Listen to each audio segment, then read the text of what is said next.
প্রিয় শিক্ষার্থীবৃন্দ, আশা করি তোমরা ভালো আছো। আমিও আল্লাহর রহমতে ভালো আছি। আজ নবম শ্রেণীর ব্যবসা শিক্ষা বিভাগের ছাত্রদের ব্যবসা উদ্যোগ বিষয়ের সপ্তম অধ্যায় বাংলাদেশের শিল্প নিয়ে আলোচনা করব। আলোচনার শুরুতে তোমাদের একটা মেসেজ বা নোটিশ জানিয়ে দিচ্ছি।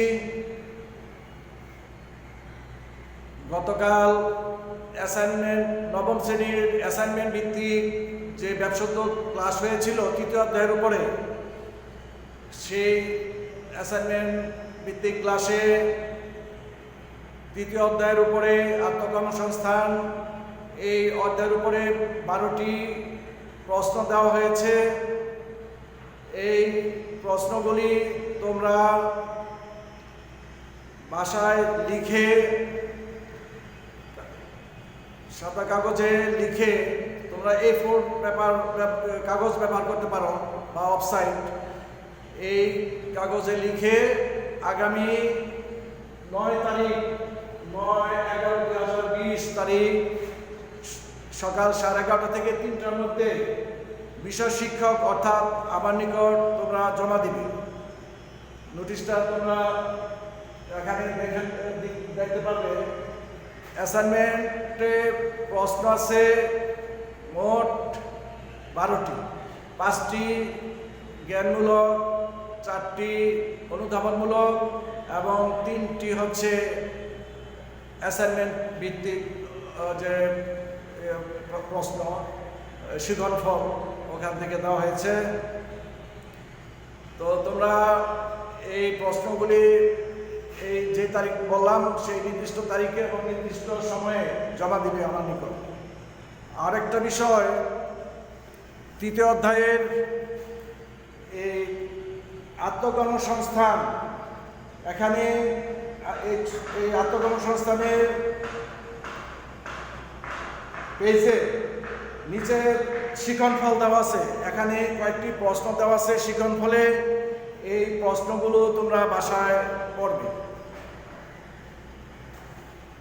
তাহলে যারা নাকি গতকালকের ভিডিওটা দেখো নাই তারা অবশ্যই ভিডিওটা দেখে নিবে।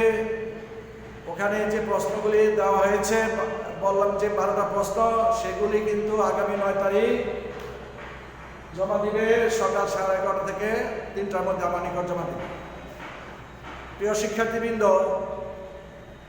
স্কুলের আমাদের বিদ্যালয় থেকে যে লেসন প্ল্যান দেওয়া হয়েছে সেই লেসন প্ল্যানে তোমাদের আজকে ক্লাস নিব আমি সপ্তম অধ্যায় বাংলাদেশের শিল্প। তাহলে প্রথম শুরু করা যাক। শিল্প কি?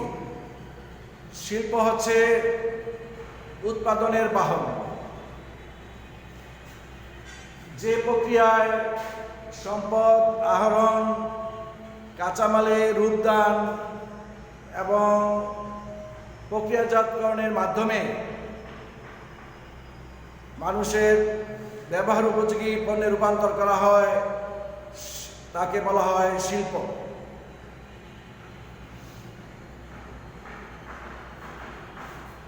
জাতীয় শিল্পনীতি 2010 অনুযায়ী শিল্পকে প্রধানত 2 ভাগে ভাগ করা হয়েছে। একটা হচ্ছে উৎপাদন শিল্প আর একটা হচ্ছে সেবা শিল্প।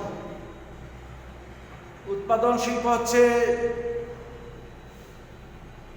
যে শিল্প কাঁচামালকে প্রক্রিয়াজাত করে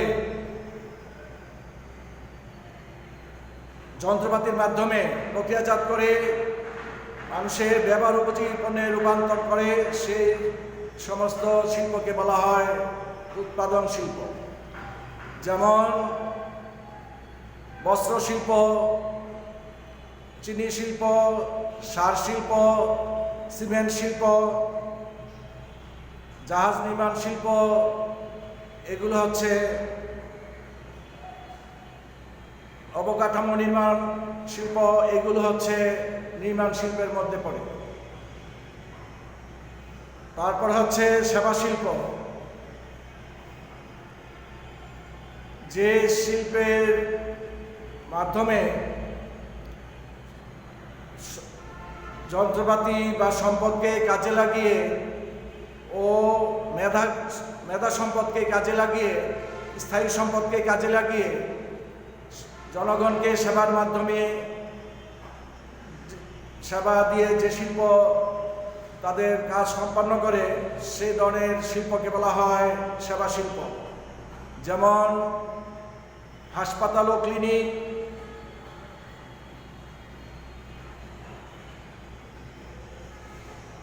তারপর আছে পর্যটন শিল্প, যোগাযোগ, তথ্য যোগাযোগ, যোগাযোগ ও যোগাযোগ শিল্প, তারপরে আছে সেবা শিল্পের মধ্যে আছে গৃহ নির্মাণ শিল্প। এই ধরনের শিল্প হচ্ছে সেবা শিল্প। প্রিয় শিক্ষার্থীবৃন্দ, এবার আলোচনা করব বিনিয়োগের মাপকাঠিতে।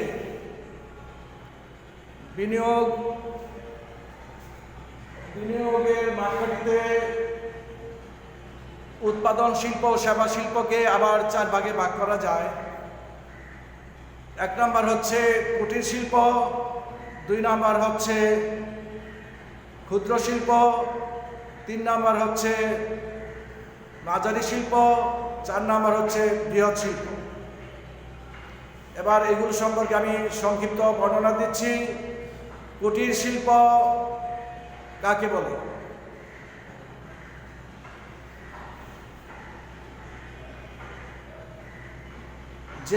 যেসব শিল্প প্রতিষ্ঠানে জমি ও কারখানা ভবন ব্যতি রেখে স্থায়ী সম্পদের মূল্য প্রতিস্থাপন ব্যয় সহ 5 লক্ষ টাকা এবং জনবল 10 জনের অধিক নয়, অর্থাৎ পরিবারের সদস্যদের সমন্বয়ে দক্ষ কারিগর নিয়ে যে শিল্প প্রতিষ্ঠান পরিচালনা করা হয়, সেই সমস্ত শিল্প প্রতিষ্ঠানকে বলা হয় কুটির শিল্প। এবার ক্ষুদ্র শিল্প কাকে বলে? যেসব শিল্প প্রতিষ্ঠানে জমি ও কারখানা ভবন ব্যতি রেখে স্থায়ী সম্পদের মূল্য প্রতিস্থাপন ব্যয় সহ 50 লক্ষ থেকে 10 কোটি টাকার মধ্যে সীমাবদ্ধ এবং শ্রমিকের সংখ্যা 25 থেকে 99 জনের মধ্যে সীমাবদ্ধ, সেই সমস্ত শিল্পকে বলা হয় ক্ষুদ্র শিল্প। ক্ষুদ্র শিল্পের মধ্যে সেবা শিল্পের মূলধনের পরিমাণ হবে 1 কোটি থেকে 5 লক্ষ থেকে 1 কোটি এবং জনবল হবে 10 থেকে 25 জন। এবার আলোচনা করব মাঝারি শিল্প সম্পর্কে। মাঝারি শিল্প হচ্ছে যেসব শিল্প প্রতিষ্ঠানে জমি ও কারখানা ভবন ব্যতি রেখে স্থায়ী সম্পদের মূল্য প্রতিস্থাপন ব্যয় সহ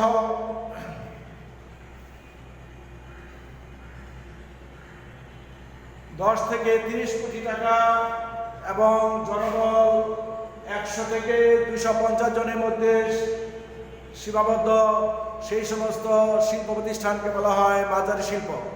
যদি সেটা সেবামূলক শিল্প হয় তাহলে তার মূলধনের পরিমাণ হবে 1 কোটি থেকে 15 কোটি এবং জনবল হবে 50 থেকে 100 জন। এবার বৃহৎ শিল্প।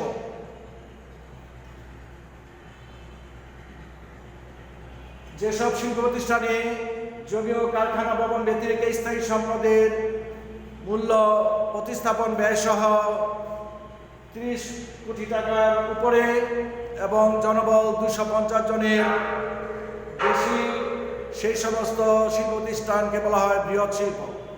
আর সেই বৃহৎ শিল্প যদি সেবামূলক হয় তাহলে সেখানে মূলধনের পরিমাণ হবে 15 কোটির অধিক এবং জনবল 100 জনের অধিক হবে।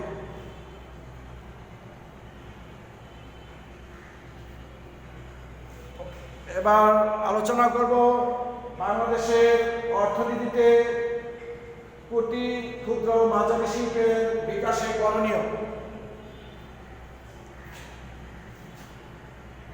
বাংলাদেশের ক্ষুদ্র, কুটির ও মাঝারি শিল্প মোট শিল্পের 96%। এই কুটির, ক্ষুদ্র, মাঝারি শিল্পে লক্ষ লক্ষ শ্রমিক কাজ করে। এই ধরনের শিল্প দেশের বিভিন্ন জায়গায় ছড়িয়ে ছিটিয়ে আছে। বিশেষ করে গ্রামীণ মহিলাদের যে কর্মশক্তি এবং তাদের যে নৈপুণ্য, কর্মদক্ষতা এই কুটির, ক্ষুদ্র এবং মাঝারি শিল্পের মধ্যে ফুটে ওঠে। তাদের যে সৃজনশীলতা, গ্রামীণ যে শ্রমিক রয়েছে, গ্রামীণ মহিলাদের এবং যে অন্যান্য পুরুষ শ্রমিক রয়েছে, তাদের যে সৃজনশীলতা, কর্মদক্ষতা, সেগুলো আমরা বিশেষ করে কুটির, ক্ষুদ্র এবং মাঝারি শিল্পের মধ্যে দেখতে পাই। এই কুটির, ক্ষুদ্র ও মাঝারি শিল্পের ঐতিহ্য বাংলাদেশের প্রাচীনকাল থেকেই। সেই মসলিন কাপড় থেকে শুরু করে বর্তমান জামদানি শাড়ি, অন্যান্য যে উৎপাদিত দ্রব্য, সেগুলো বিচার বিশ্লেষণ করলে আমরা দেখতে পাই আমাদের দেশের আনাচে কানাচে যে সমস্ত ক্ষুদ্র, কুটির ও মাঝারি শিল্প রয়েছে, এই সমস্ত শিল্পে লক্ষ লক্ষ লোক তাদের কাজের কর্মসংস্থান করে নিয়েছে এবং এই শ্রমিকদের মাধ্যমে উৎপাদিত পণ্য বিদেশে রপ্তানি করে আমরা বৈদেশিক মুদ্রা অর্জন করছি। এই কারণে আমি একটু আগেই বলেছি যে বাংলাদেশের মোট শিল্পের 96% হচ্ছে কুটির, ক্ষুদ্র ও মাঝারি শিল্প। সুতরাং এই শিল্পের দিকে আমাদের নজর দিতে হবে, এই শিল্পকে রক্ষা করতে হবে। বর্তমান সরকার যে শিল্পনীতি 2010 সালে যে শিল্পনীতি ঘোষণা করেছে, সেই শিল্পনীতিতে এই সমস্ত শিল্পের উপর বেশি জোর দিয়েছে। বাংলাদেশ ক্ষুদ্র কুটির শিল্প সংস্থা নামে একটি সংস্থা গঠন করে এই শিল্পের বিভিন্ন উন্নয়নমূলক নির্দেশনা ও ঋণ প্রদানের ব্যাপারে বিভিন্ন সাহায্য সহযোগিতা এবং পরামর্শমূলক বিভিন্ন সাহায্য সহযোগিতা দিয়ে এই সমস্ত শিল্পকে টিকে রেখেছে এবং